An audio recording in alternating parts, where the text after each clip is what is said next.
Ethula isinqumo sakhe esifingqiwe, umehluleli uPete Kun utheke umthetho awuzivumi izizathu ezibekwe abameli baZuma ezithi umtshutshisi wombuso uAdvocate Billy Downer akanalo igunya lokuba umtshutshisi.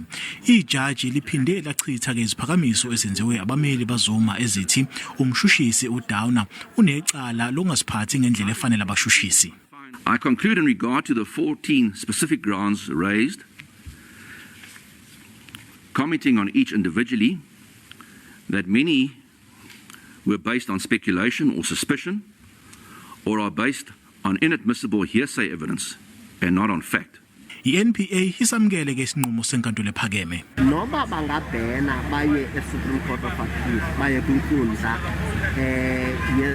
yomgaqo siseko, sizawusiphikisa eso sicelo sokubhena kuba sikholelwa ukuba ezisigqibo senkundla sisigqibo esiqiqiweyo. Abe-foundation kamnumzana uJacob Zuma bathi abasamukeli neze lesinqumo senkantolo.